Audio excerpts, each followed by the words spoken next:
Hello everybody, welcome to Recovery Lab TV. My name is Chris, I'm a coach and sports therapist, and welcome to my mini-series on post-Ironman blues. Today's video is all about structure and when it disappears. Now, for many of us that have been training for a race, we've had to structure our training and therefore structure our lives. Now, some of us really do well with structure, some of us really don't. But whatever it is, we get used to some sort of routine as we kind of progress and build up towards our goal. We achieve our goal, and then this little recovery, this kind of down ramp, if you will, all of a sudden we lose our structure and we can feel a little bit lost and potentially feel a little bit kind of post Ironman events or post race events, kind of depression, if you will, this seasonal depression that kind of can affect some of us, myself included. Now, for me, I have, over the past 9 years of my kind of endurance athlete career, if you will, I've wrapped up a lot of my identity in my achievements, in my desire to develop myself as a coach, as a father, as a person.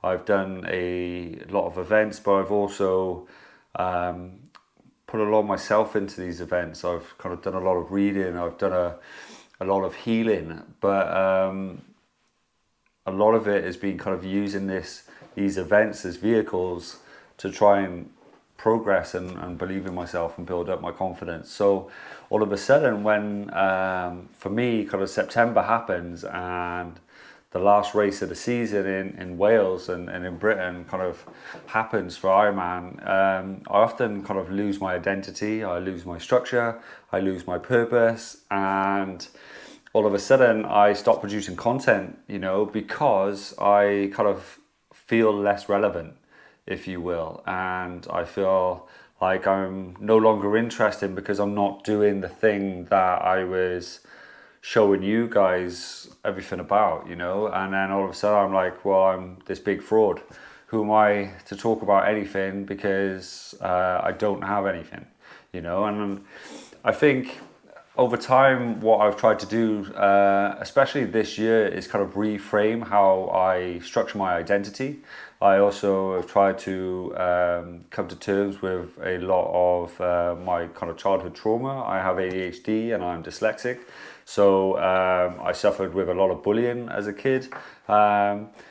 So kind of growing and developing as a person, a father, a partner, and as a coach, I've put a lot of my life into developing myself as a person that does these things and is able to provide for my family in a better way and able to be the coach that walks the walk and talks the talk, but also be the father that leads by example and be the partner that leads by example and supports. And I've done a lot of reading and kind of development and kind of therapy, if you will, but using these events alongside that, as that vehicle. So that post-season, when you have all this free time, and rest is an important kind of element to that.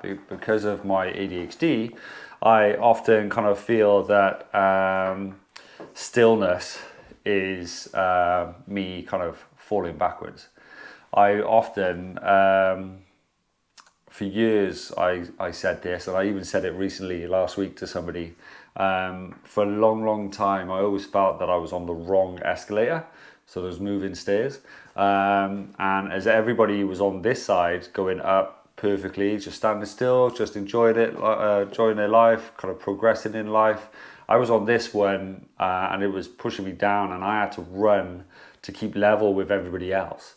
Then I have recently, and typically if you kind of were to go to London Underground, typically there tends to be a set of stairs in between the two escalators. Now, quite often on a set of stairs, you'll have a number of stairs and then a flat bit and then a number of stairs and then a flat bit. Now, I'm great on the stairs.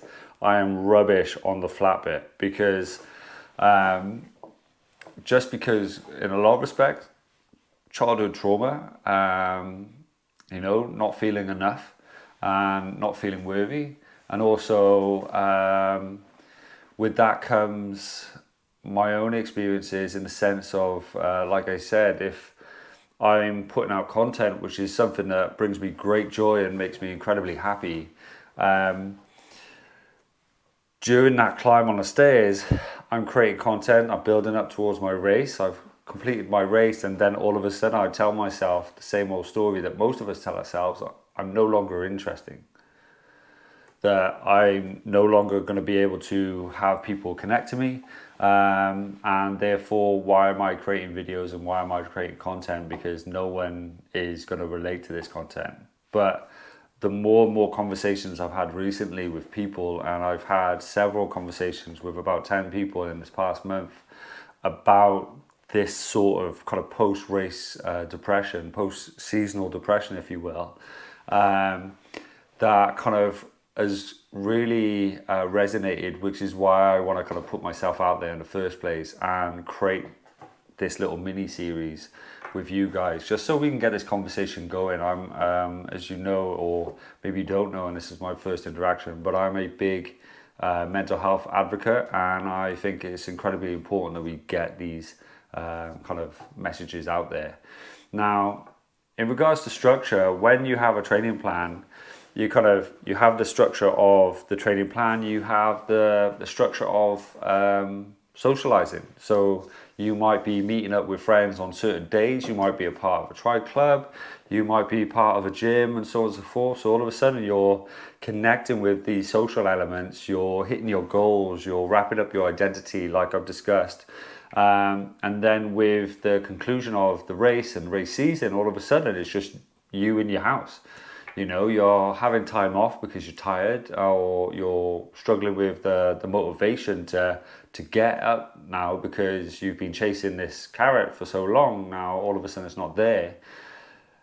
You kind of feel like this fraud almost, where you're now this Ironman, and Ironman act like this and do all these things, but you don't have the motivation to go for a little run or a little bike session or a little swim or anything, or when you do, you don't have the drive, or you can't be bothered again. And that can last a good few weeks. I had someone recently that kind of lasted for about a month and a half, maybe 2 months, so it's these things that can really hit home and really resonate, and that are also perfectly normal.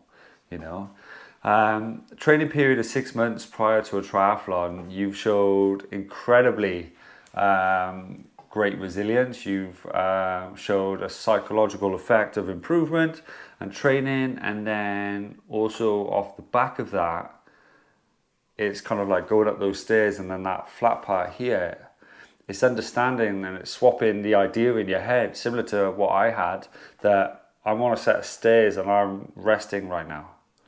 I'm not on the escalator going backwards. I'm just on a flat stairwell. I'm on this level now. And then when I'm ready, I can go up the next stairs and then rest again. And for me, I'm a very visual person. So utilizing that kind of visualization of not actually on the escalators like I believed for so long I was, I'm on a staircase. And after every season, I'm just kind of here, just resting, processing, celebrating, and making time for all these little kind of things that are important at the end of a race season before I then go again and go up the next staircase. Okay, so practical tips. Now, what I tend to do is, or what I tend to get people to do is create what's called a transition week. This could be a loose, kind of gentle training structure where you're not necessarily putting in training to train, but you're putting in kind of time to rest, recover, spend time with family. It's normally really good where you can then potentially book kind of family focused activities, where you can book social activities, because you've had so much time where you've neglected those things. It's about now spending time where, instead of focusing on the cup that is empty, starting to focus on filling the cups that necessarily were neglected for a little bit.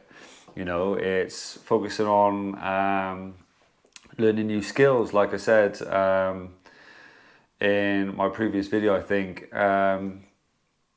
recently I've started reconnecting with mountain biking. So I've just been going out once a week on a nice chilled ride, literally kind of zone 1, 2 heart rate, just kind of riding through forests and trails and just learning my local trails on a mountain bike. I wear a little heart rate strap, I have a bike Garmin on my computer, and it's just about exploring and kind of getting the bike muddy. You know, for me, it's been an incredible experience because it's something I used to do a lot as a kid. I used to do a lot of kind of BMXing and mountain biking, downhill mountain biking and so on.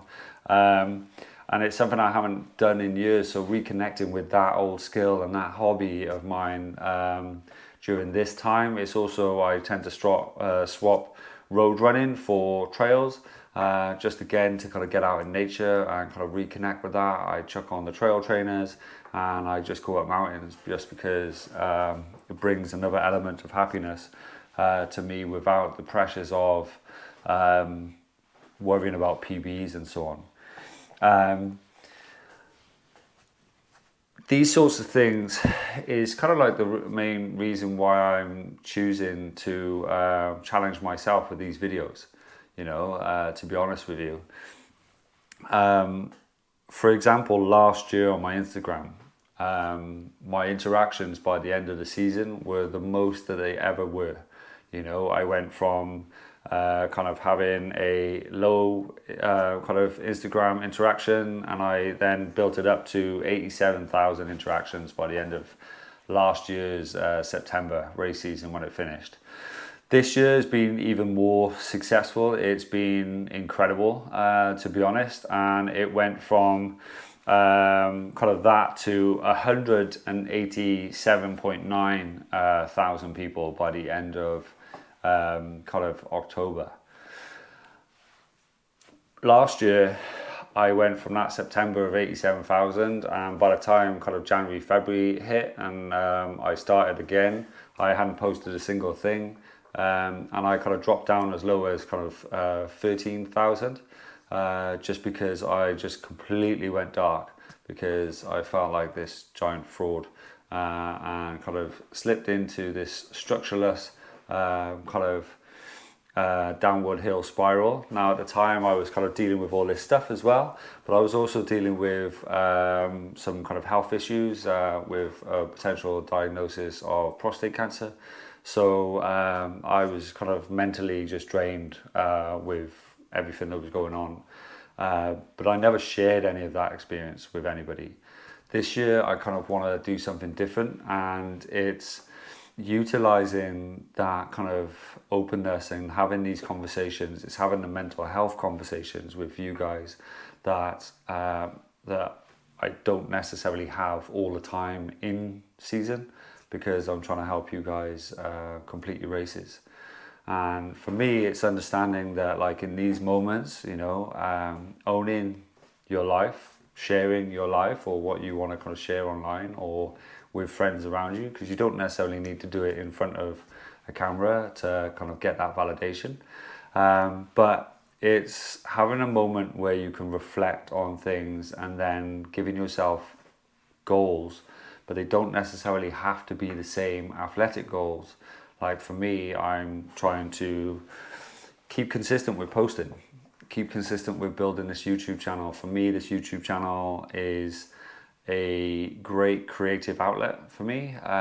It's something that years ago I used to be a graphic designer, and then because I was in a dark place, I kind of gave that up and went back to college and became a sports coach. And it's allowing me to reconnect on something that kind of brought me great joy once in my life. So this off season, it's all about kind of creating more content that shows a different aspect or different element to myself as a human being. So like me, if you can, create little goals. Create kind of potential non-athletic goals where you're looking to learn a new skill, reconnecting with friends and social activities, especially as we kind of build up to Christmas. And then also make it family focused, you know, lean in and thank those around you that have helped you throughout your race season. And then also plan next year. You know, that can give you great motivation as you kind of build up your dreams again, ready to tackle that second staircase. All right. If you haven't already, hit that subscribe button. I'm going to be releasing another video now on who am I without the finish line. Okay, I look forward to seeing you then. Take care.